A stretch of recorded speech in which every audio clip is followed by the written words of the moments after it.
With a full-size drawing, test pieces forged, tooling completed to do the job, it's time to actually get to work forging the pieces for our window grill.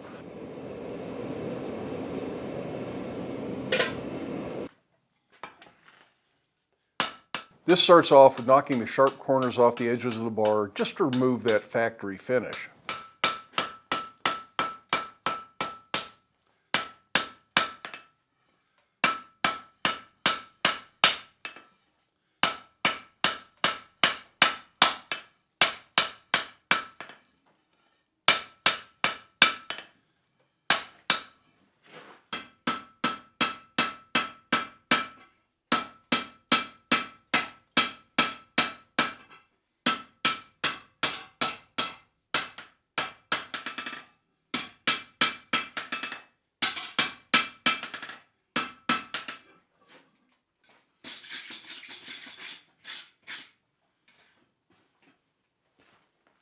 With that done, it's time to move on to laying out the pieces for the punched holes. And I'm going to take those measurements off the full-size drawing based on the information learned doing the test pieces.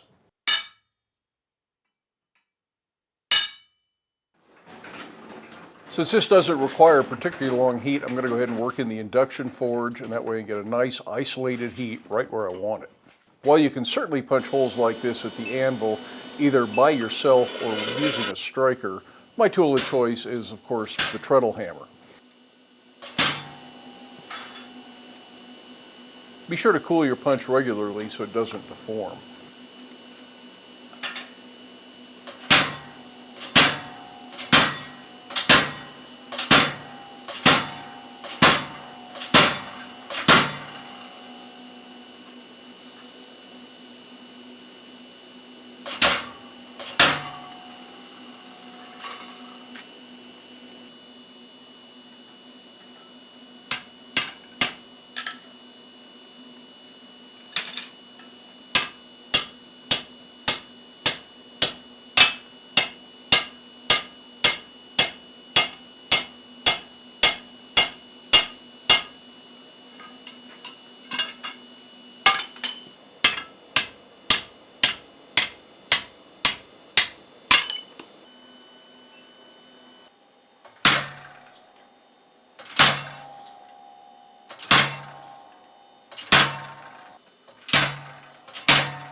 Now, most of these techniques were discussed in a fair amount of detail when we were looking at the test pieces.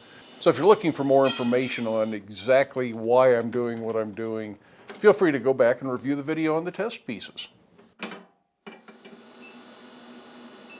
Now, the slit and drifted square hole through the round bar was one of the things that I really wanted to explore with this project.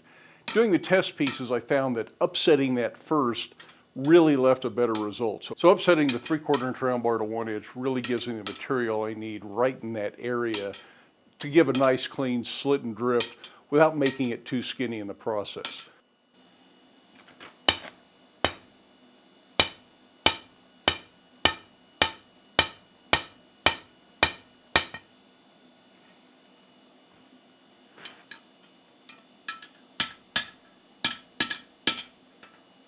Of course, trying to chisel through round bar, it wants to roll around. This is someplace an extra set of hands in the shop would have been really nice.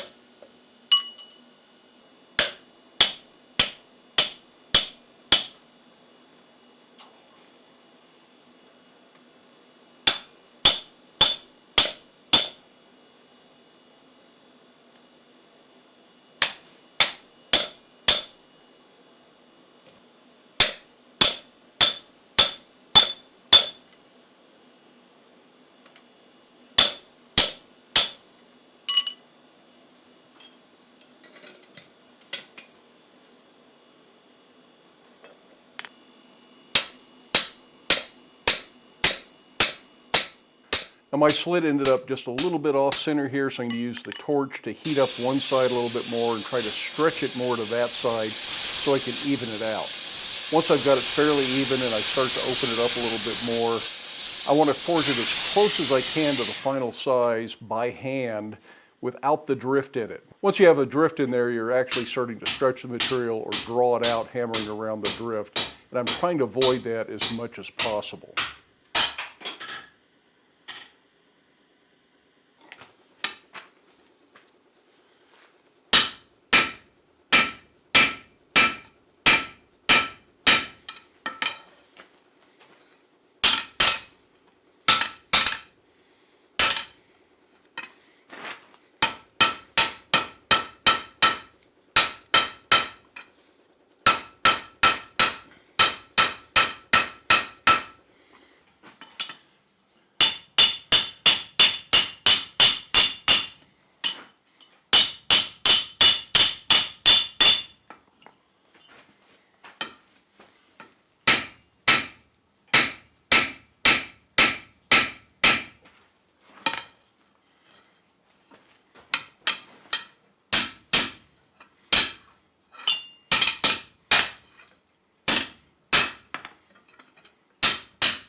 Finishing it up under the pedal hammer with a pair of swedges helps give this a much cleaner, crisper appearance.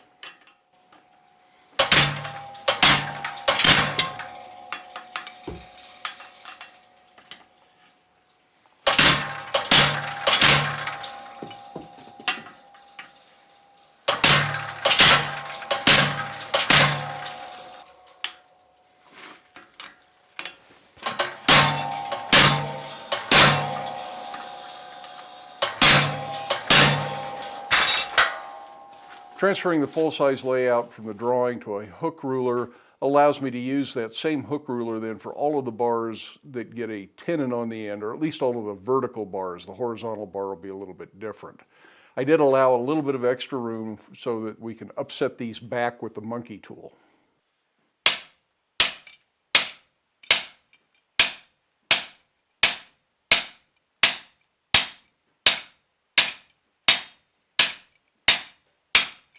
Now the procedure for doing the tenons is pretty much the same on all of these. I butcher in, rough forge the tenon, clean it up under some tenoning dies, either in the guillotine tool, under the power hammer. You can make spring tenoning dies, you can use at the anvil, dies under a press.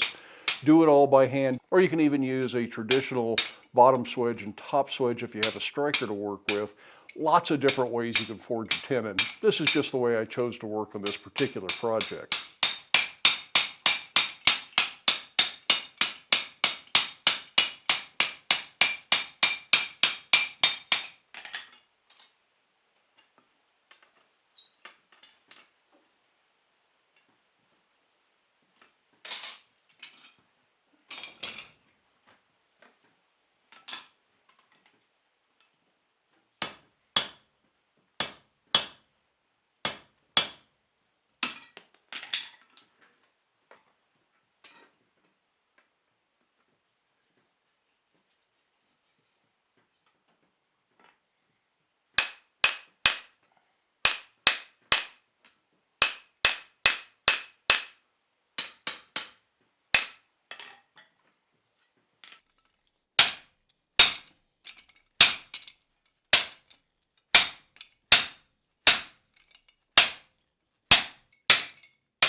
Now on this horizontal square bar that's going through those slit drift square holes, I decided to go with a square tenon just for another challenge. It doesn't really need to be. It could have been a round tenon. But this is why we made a square monkey tool.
But you don't want to use a monkey tool at this point and upset that bar back, or it won't pass through those slit drift square holes when you need to do the final assembly. So you're going to have to kind of plan ahead. You're going to have to thread those bars, then get it hot again and do that upset and square up that tenon and do the final measuring and checking at that point. But we're going to get into that in the next video and do all the little tweaking and adjusting, a little bit of filing here and there, trim things, then hopefully get this window grill completely assembled. Hope you enjoyed the video. Hope you have time in your day to get out to your shop, make something, but stay safe, wear your safety glasses. We'll see you for the next video.